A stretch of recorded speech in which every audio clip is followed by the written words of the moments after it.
Terima kasih Bapa, dalam Tuhan Yesus kami terima firman Allah. Amin. Shalom, good morning bagi kita semua. Kita lanjut merawat pernikahan part 2, bagian kedua.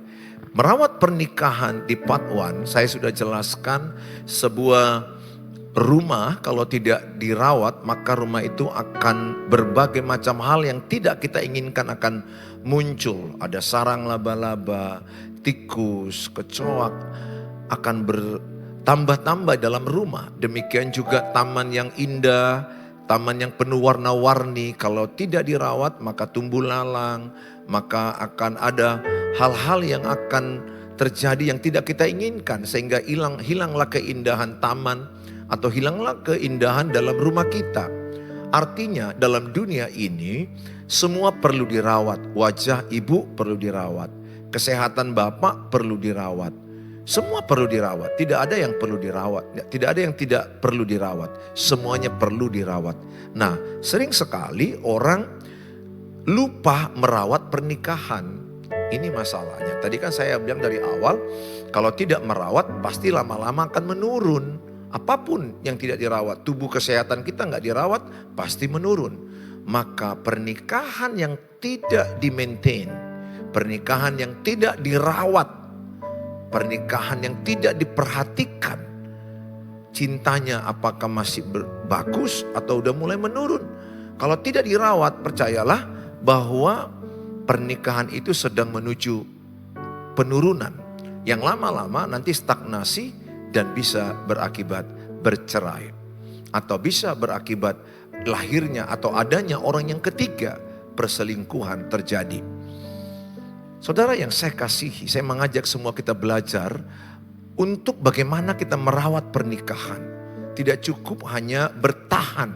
Ada banyak orang menikah saat ini bertahan demi anak-anak, sehingga mereka tidak menikmati pernikahan. Saya udah katakan di part 1 bahwa suatu pernikahan itu bahagia seberapa nikmat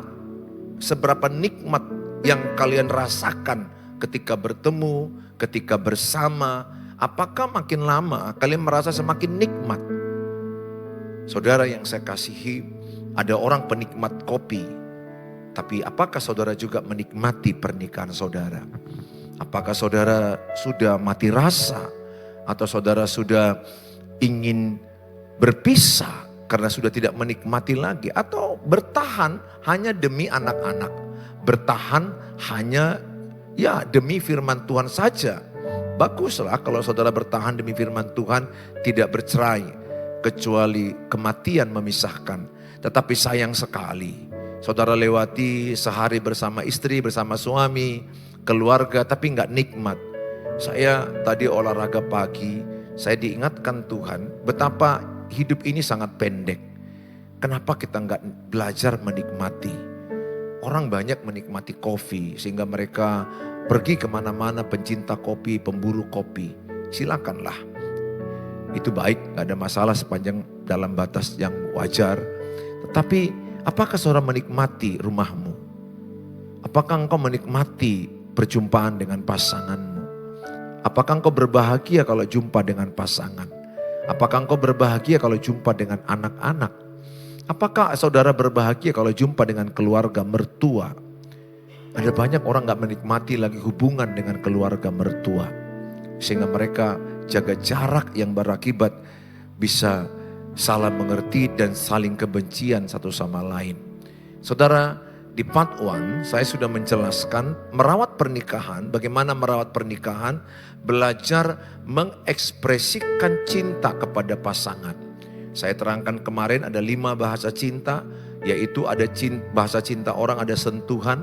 Kalau dia disentuh, dipeluk, dicium atau dipegang tangannya, pegang pundaknya, maka dia merasa begitu tercapai kebutuhan bahasa kasihnya. Yaitu bahasa cintanya itu adalah bahasa kasihnya sentuhan. Lihat anak-anakmu, mungkin ada yang kalau dipeluk anak itu senang sekali dia. Atau dipegang pundaknya udah senang sekali. Tuhan menciptakan manusia berbeda-beda. Ada orang bahasa cinta, bahasa kasihnya itu pelayanan. Jadi kalau Kalau suaminya itu rajin kerja di rumah, membantu istri, menyapu, membersihkan segala sesuatu, maka istrinya itu semakin mencintai suaminya, karena bahasa cinta daripada istri adalah kalau suaminya bekerja rajin menolong. Ada orang bahasa cintanya itu pemberian, di hadiah ulang tahun pernikahan, kita memberikan kado, atau pulang kantor, bapak bawa martabak, bawa goreng, atau ibu juga memasak sesuatu di dapur, masak goreng, buat teh manis, kopi. Kemudian kita kasih kepada suami, dia senang. Karena mungkin pasangan kita bahasa cintanya pemberian. Pemberian tidak harus mahal, tetapi sesuatu yang kita menyentuh hati seseorang. Kita memberikan sesuatu. Ada orang bahasa cintanya itu kata-kata, kita puji, kita akuin, kita hormati dia senang apapun karyanya. Mungkin anak-anakmu lagi sedang belajar menyuci piring, merapikan baju. Ayo kita berikan dia apresiasi, kata-kata hebat, luar biasa. Mungkin anak-anakmu bagian daripada orang yang bagian bahasa cintanya adalah kata-kata. Jadi dia senang ketika ada kata-kata pengakuan, ada pujian, itu membuat dia merasa at home. Ada orang bahasa kasihnya itu quality time. Dia suka kebersamaan berdua suami istri atau bersama keluarganya pergi holiday. Ini penting, atau sekali seminggu paling tidak suami istri pergilah dating. Pergilah berpacaran berdua. Pergilah minum kopi, pergilah ke pantai atau nonton. Rawatlah pernikahan itu. Perhatikanlah keadaan perasaan istrimu, perasaan suamimu. Dating itu artinya adalah membangun komunikasi. Sehingga mengenal pasangan kita yang terkini, update. Perasaan apa yang terjadi kepada istri. Apa yang sedang dia pikirkan, apa yang sedang membuat dia sedih. Atau dia dalam keadaan senang saja. Demikian juga istri nanya keadaan suami, bagaimana perasaan suami. Apakah suami sedang dalam keadaan susah dalam pekerjaan. Atau dalam banyak pikirannya karena ada orang yang menjatuhkan dia. Dating sangat penting, salah satu merawat cinta. Tapi sayang sekali orang kita Indonesia ini nggak ngerti arti dating. Nggak ngerti pacaran setelah menikah. Mereka berpikir pacaran itu ya sebelum menikah. Padahal menikah itu pacaran seumur hidup. Sehingga kita bisa berkomunikasi, banyak ngomong, menanya keadaan, menanya perasaannya. Saya melakukan itu bersama istri saya sekali atau dua kali dalam seminggu, kami berdua pergi makan, tanya apa yang dirasakan dia, apa yang saya rasakan. Kami saling berbagi pengalaman, apa yang sedang terjadi seharian, semingguan. Penting sekali. Saya sangat sedih juga, udah suaminya datang sekali 6 bulan karena LDR, karena pekerjaan, pulang-pulang marah. Itu yang terjadi adalah dengan keluarga di YouTube saya. Saya sangat sedih, udah pulang dari tugas luar kota 3 bulan, pulang-pulang marah sama anak-anak, marah sama pasangan. Saya bisa membayangkan rumah itu sangat sedih sekali. Padahal rumah itu adalah sorga, rumah itu adalah sukacita, damai sejahtera, kebenaran ada dalam rumah itu. Oleh karena itu saya mengajak sama saudara, kenalilah bahasa cinta, bahasa kasih pasanganmu. Apakah bahasa kasih pasanganmu sentuhan, atau pelayanan, atau pemberian, atau kata-kata, atau quality time, waktu. Lakukanlah kalau engkau sudah kenal. Kalau istri saya, bahasa kasihnya itu adalah pelayanan. Jadi kalau saya antar dia belanja, saya cuci piring, saya nyapu, hal-hal yang begitu menyenangkan dia. Jadi saya berjuang melakukan apa yang dia senangi. Karena saya ingin memiliki istri yang bahagia. Nah, demikian istri saya kepada saya. Sehingga kita saling membuat bahasa kasih kepada pasangan. Demikian juga orang tua membuat bahasa kasih kepada anak-anak masing-masing. Saudara yang saya kasihi, yang kedua adalah mempraktekkan kata saling dengan pasangan. Saling, kalau kita lihat dalam slide ini, mempraktekkan kata saling dengan pasangan. Pertama adalah saling mengampuni. Efesus 4 ayat 23. Tetapi hendaklah kamu ramah seorang terhadap yang lain, penuh kasih mesra dan saling mengampuni. Sebagaimana Allah di dalam Kristus telah mengampuni kamu. Saudara, tidak akan ada perceraian kalau pasangan itu saling mengampuni. Sangat penting saling mengampuni. Karena yang dinikahi itu adalah orang yang banyak sekali kesalahannya selama menikah. Karena yang kita nikahi itu banyak kekurangan. Dia adalah orang berdosa. Roma 3 katakan semua orang sudah berbuat dosa. Yakobus 3 ayat 2, setiap orang banyak berbuat dosa.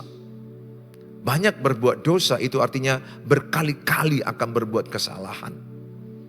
Paling tidak apakah dia lupa, apakah dia sengaja juga. Yang pasti yang kita nikahi itu orang yang masih hidup dalam kedagingan, yang masih ada kekurangannya, dia tidak sempurna, hidup di dalam dunia yang berdosa ini, pastilah pasangan kita itu akan ada kesalahan, ada kekurangan. Yang kita nikahi adalah orang yang tidak sempurna. Jadi ketika pasanganmu berbuat salah, jangan hanya menghakimi. Kalau bisa jangan menghakimi, itu tepatnya. Tapi mengampuni, bicarakan baik-baik. Apa yang ibu harapkan kepada suami. Suami bicarakan baik-baik apa yang bapak harapkan kepada istri. Percayalah, semua masalah dalam rumah tangga, kalau suami istri mau bicara baik-baik, pasti hasilnya baik-baik. Saya sudah alami itu. Kalau kami bicara baik-baik, selalu hasilnya solusi yang terbaik. Tetapi kalau kami emosi, saya emosi, istri emosi, atau istri silent, diam, maka hasilnya akan tidak baik. Oleh karena itu saya mengajak sama saudara, apapun kesalahan pasanganmu, belajarlah mengampuni. Bagaimana Pak Pendeta kalau perselingkuhan? Apakah diampuni? Ya, berselingkuh pun dia ampuni. Ingat, kita anak Tuhan Yesus berbeda dengan orang berdosa. Berbeda dengan orang dunia. Netizen saya di TikTok ketika saya katakan, kalau pasanganmu berselingkuh, apakah yang kau lakukan?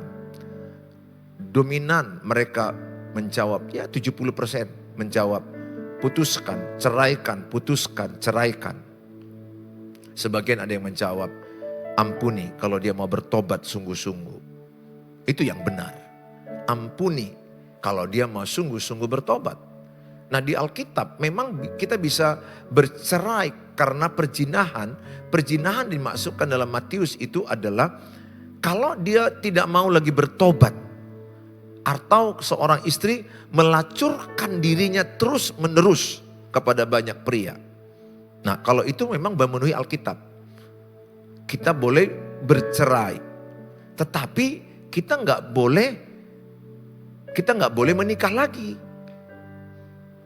Jadi kalau bapak menceraikan istri karena dia berzina terus menerus, kata Alkitab, bapak nggak boleh cerai. Ya karena istri bapak yang melacurkan dirinya. Jadi perzinahan di Alkitab itu adalah perzinahan yang tidak mau kembali kepada kebenaran. Tidak mau bertobat. Jadi dia hidup terus dari laki yang satu, laki dua, laki tiga, laki lima. Ya kalau begitu memang ya pada masa itu di hukum Taurat wanita yang berzina itu dilempar batu. Mati di tempat. Diseret baru dilempari di lapangan. Jadi kalau sudah mati, maka suaminya boleh nikah lagi. Itu sebenarnya definisi ayat itu. Perzinahan salah satu itu adalah risikonya hukuman mati, dirajam. Dilempar batu, setelah mati istrinya, maka suaminya boleh menikah lagi. Atau sebaliknya suaminya yang dilempar batu kalau suami yang berzina. Jadi ingat bahwa perceraian orang Kristen itu hanya oleh karena kematian. Nah kalau karena perzinahan, maka kalau dia berzina, selingkuhlah katakan, dan dia menyesali dan dia mau bertobat, berilah dia kesempatan. Sebagaimana Tuhan Yesus memberi kesempatan kepada kita. Kita pun orang berdosa, kita banyak kesalahan. Tapi kalau terus menerus dia melakukan itu, doakanlah. Tuhan sanggup mengubah dia. Suatu waktu dia bisa bertobat meninggalkan itu. Kalaupun di masa itu kalian harus berpisah untuk bertarak, berjauhan suatu waktu. dalam bimbingan pendeta atau konselor. Ya, saya berharap yang satu lagi jangan menikah. Dua gendangnya menunggu kematian dia baru menikah, atau dari saya pribadi berharap istrimu bertobat dan kembali kepadamu bersama-sama. Memang tidak mudah kalau sudah jatuh dalam perselingkuhan. Pesan saya, ajarkan anak-anakmu untuk menikahi orang yang setia, yang takut akan Tuhan. Bukan orang kaya, bukan orang hebat, bukan orang pejabat, tapi orang yang takut akan Tuhan, yang setia. Nah, kesalahan-kesalahan lain, mungkin suami kelupaan menjemput, atau suami kelupaan ulang tahun, atau mungkin suami gajinya gak sepenuhnya dikasih. Sebaliknya juga istri lupa masak, atau istri juga mungkin kasar kepada suami. Saya mengajak, apapun kesalahan-kesalahan pasangan, ampunilah pasanganmu. Ingat doa Bapa kami, ampunilah kami Bapa, seperti kami mengampuni orang yang bersalah kepada kami. Ingat, dosa kita sangat banyak diampuni. Kalau dosa kita saja banyak diampuni, kenapa kita tidak mengampuni dosa orang lain? Kesalahan kita banyak, selumbar di mata orang, sebalok di mata kita. Artinya, kesalahan kita banyak, kekurangan kita banyak. Jangan kita sibuk melihat sedikit kesalahan orang. Jangan kita hakimi. Mari kita lepaskan pengampunan. Yang paling bagus itu Bapak, Ibu, ada yang hubungi saya gak bisa mengampuni. Kalau udah pasanganku seperti ini Pak Pendeta selingkuh, saya gak terima. Betul, itu tidak mudah. Apalagi KDRT Pak Pendeta, ini baru di WA saya. Bukan hanya selingkuh tapi KDRT pukul saya terus. Udah selingkuh mabuk pukul saya. Ya, saya tahu itu sangat berat Bu. Tentu Ibu sangat terluka. Saya juga ya mendukung kalau untuk KDRT itu udah hukum pidana. Atau sebaiknya Ibu kembali ke rumah Bapak Mama dulu sampai suami bertobat. Tapi saya tetap katakan, Ibu bawalah dalam doa suamimu. Tidak ada yang tidak mungkin bagi Tuhan. Tuhan sanggup mengubah suamimu. Saya sudah banyak menjumpai orang yang seperti itu bertobat di zaman Tuhan. Allah sanggup mengubah setiap orang. Apabila ada pembela, ada pendoa. Jadilah ibu pendoa bagi suamimu. Jadilah anak-anak pendoa bagi orang tua. Jadilah orang tua jadi pendoa bagi anak-anak. Kuasa doa itu di luar pikiran kita. Kuasa doa itu di luar kemampuan kita. Dia sanggup menyelesaikan dengan caranya. Ketika kita tidak punya cara, Tuhan punya cara. Kita bisa berkata kepada Tuhan, Tuhan aku melepaskan pengampunan. Itu aja ucapkan Bu. Walaupun Ibu udah gak sanggup, Ibu hanya bilang, Tuhan kuatkan aku. Tuhan aku lepaskan pengampunan kepada dia. Aku lepaskan pengampunan kepada dia. Nanti pun kalau masih ingat lagi setelah bersatu, ucapkan lagi, telah ku lepaskan pengampunan. Telah ku lepaskan pengampunan. Kadang kita sudah mengampuni, kemudian kita teringat lagi kejadian yang lalu. Otak kita itu bisa kembali ditoksik, diracuni iblis kembali. Tapi ucapkan dengan kata, aku telah melepaskan pengampunan kepada dia. Termasuk kepada saudara mertuamu, iparmu, keluarga mertua, atau mertua yang menyakitimu. Ucapkan dengan iman, aku telah melepaskan pengampunan kepada mertua. Aku telah melepaskan pengampunan kepada menantu. Aku telah melepaskan pengampunan kepada Eda, kepada ipar. Saudara, lepaskan pengampunan. Yang kedua adalah, yang berikutnya adalah saling menghormati. Suami istri yang saling menghormati ini penting sekali. Efesus 5 ayat 33. Bagaimanapun juga bagi kamu masing-masing berlaku, kasihilah istrimu seperti dirimu sendiri. Dan istri hendaklah menghormati suaminya. Istri hendaklah menghormati suaminya. 1 Petrus 3 ayat 7. Demikian juga kamu hai suami-suami, hiduplah bijaksana dengan istrimu sebagai kaum yang lebih lemah. Hormatilah mereka sebagai teman pewaris dari kasih karunia yaitu kehidupan, supaya doamu jangan terhalang. Ternyata doa suami bisa terhalang loh, di sini ayatnya. Doa suami yang terhalang itu adalah suami yang menyakiti istrinya, doanya akan terhalang. 1 Petrus 3 ayat 7b. Oleh karena itu, mari kita sama-sama saling menghormati. Istri, hormati suamimu. Kebutuhan pertama suami itu dihormati. Suami, hormati juga istrimu. Jadi saling mengasihi, saling mengampuni, saling menghormati. Saling menghormati ini penting. Apakah wujud saling menghormati? Lihat di PowerPoint, kita lihat yang pertama, bagaimana saling menghormati. Tidak mempermalukan pasangan di depan orang. Cobalah belajar Bapak Ibu. Jangan marahi pasanganmu di depan orang, di depan teman-temannya, di depan keluargamu, di depan keluarganya, di depan tetangga. Jangan berteriak marah. Jangan berteriak marah. Tidak mempermalukan pasangan di depan orang. Sangat penting ini Bapak Ibu. Sering saya menjumpai ada orang istri mempermalukan suaminya di depan teman-temannya. Ada juga suami yang membentak istrinya di depan teman-temannya, di depan keluarganya. Di depan keluarganya sendiri, di depan mama bapaknya, kakaknya, adiknya, istrinya dihabisi. Harusnya seorang suami melindungi istri. Membela istri. Bukan membela kesalahan di sini. Tetapi pribadinya ketika edanya menyerang dia, mertuanya menyerang dia. Saya pernah melakukan itu kepada mama saya dan abang saya, adik saya, kakak saya. Ketika keluarga kami mulai terpojok, dan arahnya mulai diarahkan ke istri saya. Saya langsung kasih badan. Saya lindungi 100%. Saya habisi. Saya habisi artinya saya marah betul sama keluarga saya. Saya marah betul, jangan coba langsung marah ke istri saya. Marahi saya, karena sayalah pemimpin di rumah saya. Seorang suami itu melindungi istri.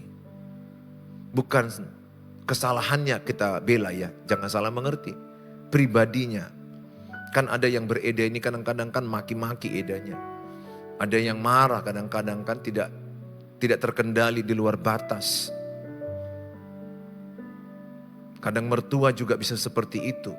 Nah suami harus membela, melindungi, menjagai. Tetapi satu sisi juga setelah baikan dengan istri bersama-sama minta maaf kepada mama saya atau kepada orang mertuanya. Itu yang kami lakukan, berkunjung, berdamai kembali.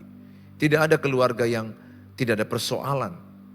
Beripar juga rentan dengan salah mengerti, rentan dengan persepsi yang salah sehingga saling melukai, saling menghakimi. Tidak ada yang sempurna, semua juga dalam proses kesempurnaan. Jangan permalukan pasanganmu di depan orang. Apalagi depan anak-anakmu. Jangan bentak anak istrimu di depan anak-anakmu. Istri, jangan bentak suamimu depan anak-anakmu. Ini sangat penting kita lakukan Bapak Ibu. Saya mengajak kita semua untuk sama-sama memahami ini. Sangat penting sekali. Kuharap saudara bisa memahami betapa sakitnya kita mempermalukan pasangan di depan orang. Sesalah apapun itu. Bicarakan baik-baik di rumah, di kamar, di tempat jalan-jalan. Bicara di waktu yang tepat, cara yang tepat, intonasi yang tepat, komunikasi yang tepat, isi yang tepat. Bicarakan. Sehingga tidak melukai pasanganmu. Koreksi boleh jalan, evaluasi boleh jalan. Melukai no. Karena saya pun seorang suami sangat tidak mau dibentak oleh istri. Itu sangat menyakiti. Demikian juga istri. Tidak mau dibentak oleh pasangannya. Yang berikutnya wujud saling menghormati. Menghargai jerih lelah dari usaha pasangan. Kita lihat dalam slide ini dikatakan. Menghargai jerih lelah dari usaha pasangan. Jadi kalau udah pasanganmu berusaha membawa uang dari Grab. Dia bawa Grab pagi sampai malam. Mungkin yang dapat dia 150, 200, syukurlah. Terima kasih kepada Tuhan. Seberapapun gaji suamimu yang berjuang keras, syukurilah. Demikian juga suami, istri udah capek berusaha untuk masak. Ya, katakanlah tidak seenak masakan mama-mama lain atau restoran. Hasil jeripayah istri itu hargai. Itu menghormati. Demikian ketika ada acara pesta, istri udah capek untuk melakukan persiapan, ada yang kurang, hargailah. Nggak ada yang sempurna. Mencintai pasangan dalam kekurangan itu yang terbaik. Yang penting berusaha semampumu, sebisamu. Demikian juga suami, engkau berusaha, engkau berjuang. Dan hasil perjuanganmu mencari uang, penghasilan, dihormati oleh istri dengan bersyukur. Jangan bandingkan pendapatan suamimu dengan suami orang lain. Itu sangat menyakitkan. Membandingkan itu adalah racun mematikan dalam pernikahan. Mengingat-ingat kesalahan masa lalu, itu racun mematikan. Menuntut pasangan, itu racun mematikan. Betul-betul dalam pernikahan itu ada racun yang perlu dibuang dari pernikahan itu. Hargailah jerih lelah dari usaha pasanganmu. Kalau dia sudah berusaha, hormatilah usaha itu. Dengan katakan terima kasih, mama hebat, papa hebat.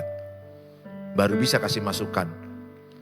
Bagaimana mah kalau kita buat seperti ini? Bagaimana pak kalau kita buat seperti ini? Bukan gak boleh ngasih masukan. Tapi sesudah kita hargai, baru kita kasih masukan. Tidak membandingkannya dengan orang lain. Sikap menghormati istri, tidak membandingkan istrimu dengan istri orang lain. Tidak membandingkan suamimu dengan suami orang lain.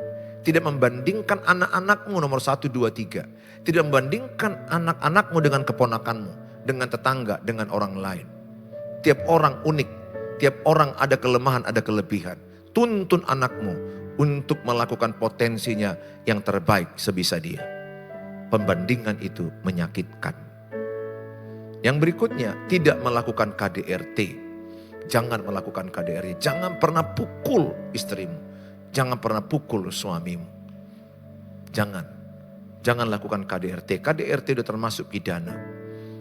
Kalau sudah di KDRT, itu sangat menyakitkan sekali. Itu sangat melukai sekali. Waktu tidak akan bisa menyembuhkan itu. Memori dipukul itu akan ingat sampai mati. Yang bisa mungkin rasa sakitnya berkurang. Itu pun kalau pasangannya minta maaf dan bertobat. Ada orang memukul itu tahunan. Saudara dapat mungkin video yang viral 20 tahun dipukul oleh suaminya. Notabene katanya pendeta. Tanda kutip, saya tidak tahu pasti. Tapi itulah video yang viral. Puluhan tahun. Ada suami yang mudah, temperamen tinggi. Sebaliknya ada juga istri yang temperamen tinggi. Oh, apa jadinya kalau suami istri temperamen tinggi? Pasti cerai. Tidak akan bisa bersatu. Akan sulit. Saya ajak semua saudara, jangan pernah melakukan KDRT. Minggu depan saya akan lanjutkan apa yang masih kurang dari part 2 ini. Saya mengucapkan terima kasih. Bapak Ibu terberkati dengan materi ini. Silakan bagikan ini, share ini ke banyak orang. Semakin Bapak Ibu men-share firman Tuhan kepada banyak orang, semakin diberkati Tuhan. Ibu Bapak sudah terlibat pemberitaan firman Tuhan dengan men-sharekan link ini atau link hamba-hamba Tuhan lain.